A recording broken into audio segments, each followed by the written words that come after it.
जय श्री कृष्णा दोस्तों। अपने मन पर काबू कैसे करें? अपने मन और अपने दिमाग को किसी काम में फोकस करने में कैसे लगाएं? अगर आपके साथ भी ये सब होता है कि आप किसी काम पर फोकस नहीं कर पाते हो, तो ये वीडियो आपके लिए है। आज मैं आपको बताऊंगा कि आप अपने दिमाग और अपने मन को कैसे काबू में रख सकते हो।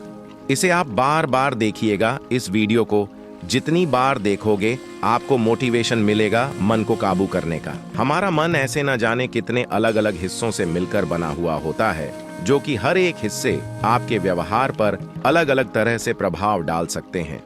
आप अपने मन के किसी हिस्से के प्रभाव को बदलना जरूर चाह सकते हैं, जैसे कि आपके मन का एक हिस्सा आपके अच्छी तरह से भरपूर मात्रा में कैलोरी लेने के बारे में परवाह कर सकता है और आपके मन में रिच फैटी फूड्स लेने की इच्छा जगा सकता है, तो वहीं दूसरा भाग ऐसा महसूस करता है कि आगे आने वाले वक्त के लिए जरूरत से ज्यादा लिया हुआ भोजन आपकी हेल्थ को और फिजिकल इमेज को बर्बाद कर सकता है। अपने मन पर काबू पाने के लिए सबसे पहले उन व्यवहारों पर आत्मनियंत्रण करना जिन्हें आप बदलना चाहते हैं सबसे ज्यादा जरूरी है। यहाँ पर ऐसी बहुत सारी ट्रिक्स हैं जिन्हें अपनाकर आप आपके मन को और आपके व्यवहार को पूरी तरह से बदल सकते हैं।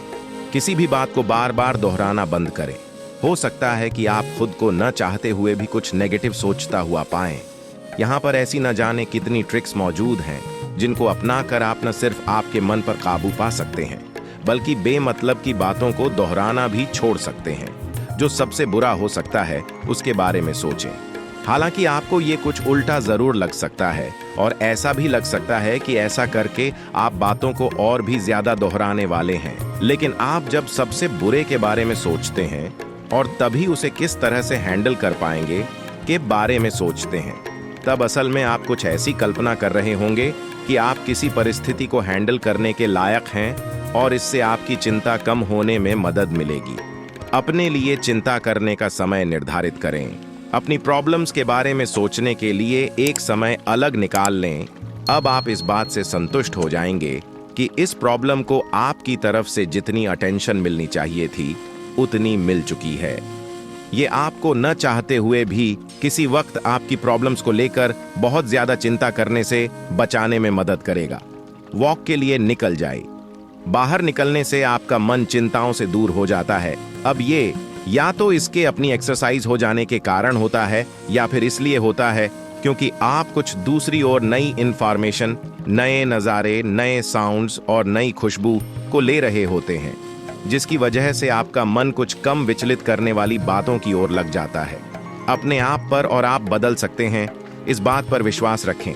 अगर आप विश्वास नहीं करेंगे कि आप बदल सकते हैं तो आप फिर उतनी कड़ी मेहनत नहीं कर सकेंगे जितनी कि आप कर सकते हैं। इसलिए इस बात का ध्यान रखें कि आप आपकी प्रॉब्लम्स का सामना करने के लिए पॉजिटिव थिंकिंग ही इस्तेमाल कर रहे हैं।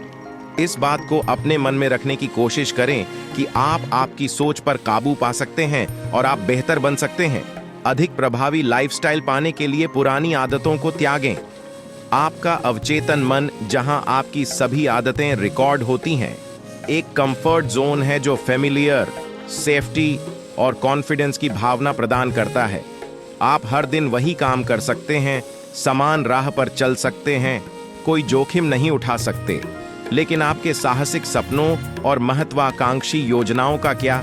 कुछ महान चीजें करने के लिए, साथ ही एक व्यक्ति के रूप में आगे बढ़ने और विकसित होने के लिए आपको इस कंफर्ट जोन को छोड़ना होगा और बेहतर कल की तलाश में कुछ जोखिम उठाने होंगे। स्टडीज के मुताबिक ऐसे लोग जो इस माइंडसेट, नजरिए के साथ आगे बढ़ते हैं, वो उन लोगों के मुकाबले ज्यादा बेहतर अपेक्षित सुधार कर पाते हैं जो अपनी स्किल्स और गुणों को अपरिवर्तनशील और एकदम फिक्स मानते हैं। आपकी क्षमताओं को लेकर आशावादी बने रहें। आप ऐसा जरूर सोच सकते हैं कि अपने आप को नियंत्रित करने के लिए आपको आपकी क्षमता के बारे में सटीक होना महत्वपूर्ण है। हालांकि स्टडीज से पता चलता है कि आपके व्यवहार को नियंत्रित करने की आपकी क्षमता के बारे में अत्यधिक आशावादी होने से आप अपने आप को और भी आत्मनियंत्रण प्रदान कर सकते हैं। आशावादी बनने के लिए खुद से हमेशा ये बात बोलते रहें कि आप सफल होंगे और आप बार बार धीरे धीरे चलते हुए आपके मन को काबू में भी कर सकेंगे। फिर चाहे अभी इस वक्त आपको इस पर भरोसा न भी क्यों ना हो, अपने आप को कुछ ऐसे वक्त के बारे में भी याद दिलाते रहें जब आपने जरूरत पड़ने पर अपने मन पर काबू पाया था। आपके पास मौजूद आपकी केवल इन सफलताओं पर ही ध्यान लगाएं, न कि आपके मौजूद किसी भी आत्मनियंत्रण विफलताओं पर। आप जिसे नियंत्रित करने के लिए संघर्ष कर रहे हैं उसका एक बार फिर से मूल्यांकन करें।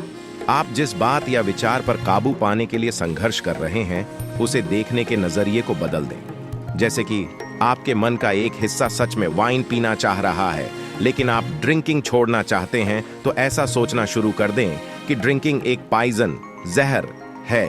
ऐसा सोचें कि ये आपके पूरे शरीर से गुजर रहा है, आपके सारे सेल्स और ऑर्गन को खराब कर रहा है।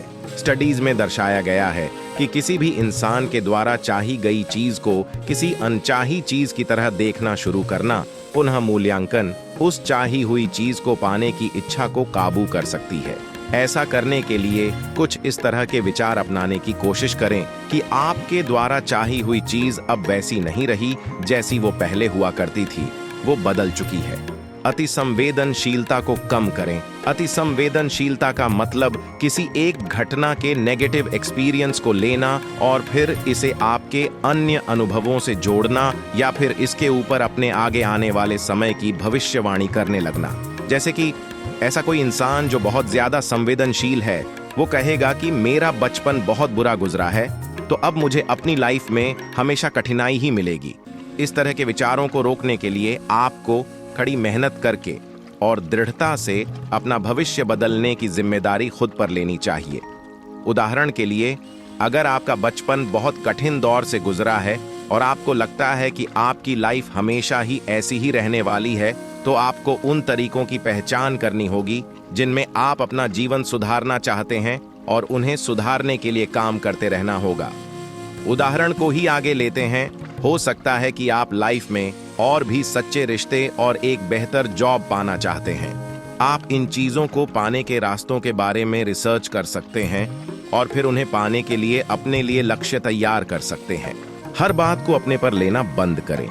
ये एक तरह से विचारों का एक जाल होता है जिसमें आप हर उस चीज के लिए खुद को दोषी या जिम्मेदार ठहराने लगते हैं जो आपके काबू में ही नहीं। जैसे कि अगर आपकी बेटी स्कूल में गिर जाती है तो शायद आप ऐसा सोच सकते हैं कि मेरी ही गलती है कि वो गिर गई, जबकि असल में वो परिस्थिति तो आपके कंट्रोल से पूरी तरह बाहर है। इस तरह की भावना को कम करने के लिए हर उस घटना के बारे में सावधानी से और लॉजिकली सोचने की कोशिश करें जिन्हें आप खुद पर थोप रहे हैं। खुद से कुछ सवाल पूछना आपकी मदद कर सकता है। उदाहरण के लिए, आप खुद से पूछ सकते हैं कि जब मैं उस वक्त स्कूल में उसके साथ ही नहीं थी तो मैं ऐसा कर सकती थी जिससे वो गिरने से बच जाती।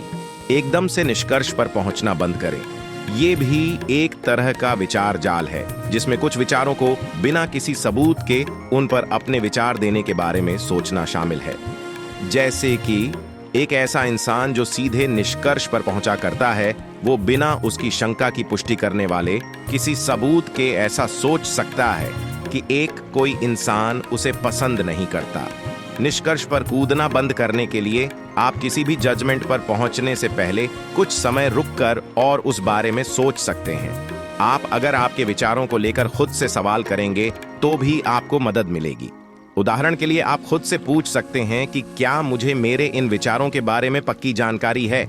आप अगर चाहें तो खुद से आपके विचारों की सच्चाई के सपोर्ट में कुछ सबूतों की मांग भी कर सकते हैं। पहले वाले उदाहरण का इस्तेमाल करके, ऐसा इंसान जिसे लगता है कि कोई उसे पसंद नहीं करता, वो उस इंसान के साथ बातचीत करके अपने इस दावे को साबित करने के लिए कुछ पुख्ता सबूत जुटा सकता है। अपनी लाइफ के लिए एक प्लान तैयार करें। अगर आपके पास अपनी लाइफ की चाहतों के लिए एक स्पष्ट रास्ता मौजूद होगा तो ऐसे में आपके आगे के समय तक आपको चोट पहुंचाने वाले प्रलोभनों से प्रभावित होने की संभावना कम हो सकती है। आप लाइफ से जो भी बड़ी चीजें पाना चाहते हैं उन्हें लिखकर रख लें। क्या ये एक अच्छा करियर है? एक दिन आपकी अपनी एक फैमिली बनाना है, फाइनेंशियल रूप से मजबूत बनना है, या आपको इस एक्सरसाइज के एक हिस्से के तौर पर आपको इन लक्ष्यों को पाने के लिए बहुत ज्यादा विस्तृत कदम उठाने की जरूरत नहीं है।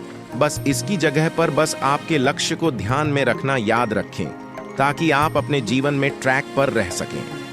अपने पर्सनल लक्ष्य तैयार करने के लिए ये याद रखना जरूरी है कि आप अपने लिए कुछ बेहद कठिन लक्ष्य ना तैयार कर लें, नहीं तो आप असफल हो जाएंगे और आपकी प्रेरणा खत्म हो जाएगी।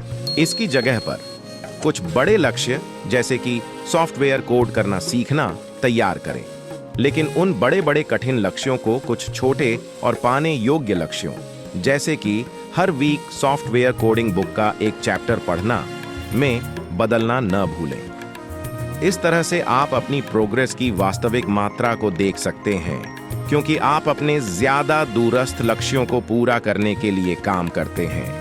अगर आपकी इच्छा न हो तब भी मुस्कुराएं। नेगेटिव फीलिंग्स आपका खुद पर से काबू कम कर सकता है और आपके लिए आपके मन पर काबू पाना और भी कठिन बना सकता है। मुस्कुराना नेगेटिव फीलिंग्स को कम करने का एक सबसे अच्छा तरीका है। असल में अंदर से खुशी महसूस करने के विचार के कारण आप और भी ज्यादा वास्तविक हंसने लगते हैं और आपकी इस हंसी के कारण आप खुद को और भी ज्यादा खुश महसूस करने लगते हैं। दूसरों के ऊपर आपका समय या पैसा खर्च करें।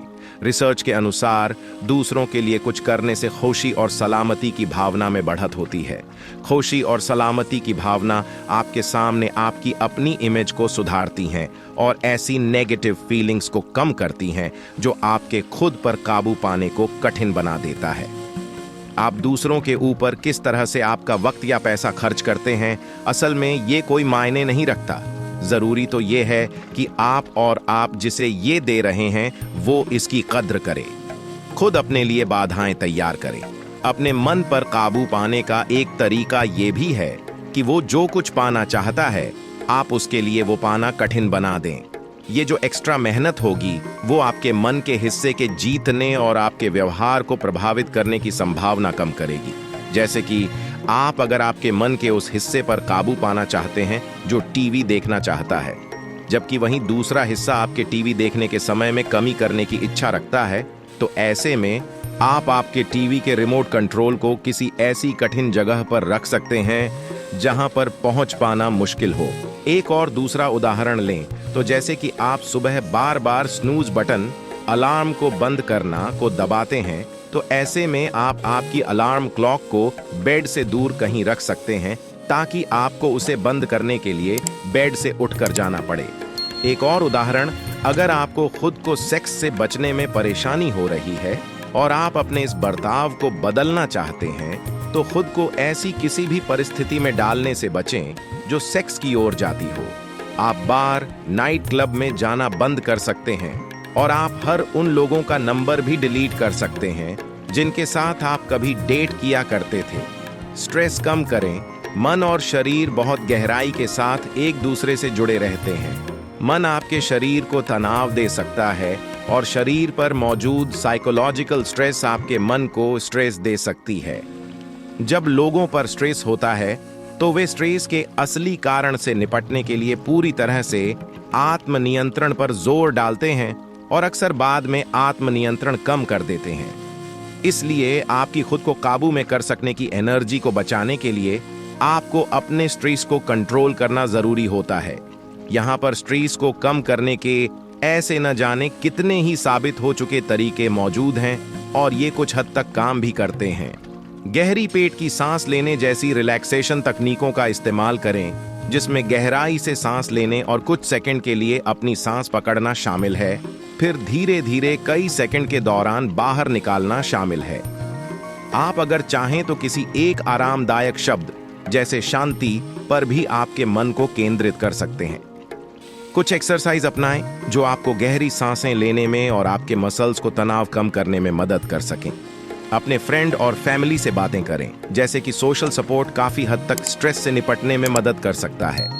खुद को काबू करने के असफल प्रयासों के लिए अपने आप को दंड भी दें। बिल्कुल सफल होने पर खुद को पुरस्कार देने की ही तरह असफल होने पर खुद को दंडित करना भी जरूरी है। ये आपको भविष्य में मदद करेगा। असल में स्टडीज के मुताबिक सजा मिलने का डर लोगों को खुद पर काबू पाने के लिए कठिन परिश्रम करने पर मजबूर कर देता है। सजा के प्रभावी होने की पुष्टि करने के लिए इसे अपनी किसी फैमिली मेंबर को या फिर फ्रेंड या पार्टनर के हाथों में सौंप दें और उन्हें ऐसा निर्देश देकर रखें कि आप जब कभी भी खुद पर काबू पाने में असफल हों तब वो आपको सजा दें। उदाहरण के लिए वो आपकी मिठाई छिपा सकते हैं और अगर दिन के खत्म होते तक आप खुद पर काबू पाने के लक्ष्य को पूरा नहीं कर पाते हैं तो वो आपकी उस मिठाई को पूरी तरह से आपसे दूर कर सकते हैं। अगर आपको ये वीडियो थोड़ा भी पसंद आया हो तो कृपया करके चैनल को सब्सक्राइब जरूर कीजिएगा और कमेंट में जरूर बताइएगा कि आपको ये वीडियो कैसा लगा है। अगर आपके अनुसार इसमें कुछ सुधार करना है तो वो भी कमेंट करके जरूर बताइएगा। तो आज के लिए इतना ही, तब तक के लिए राधे राधे, हर हर महादेव। आपका कीमती समय देने के लिए धन्यवाद। जय हिंद, जय भारत।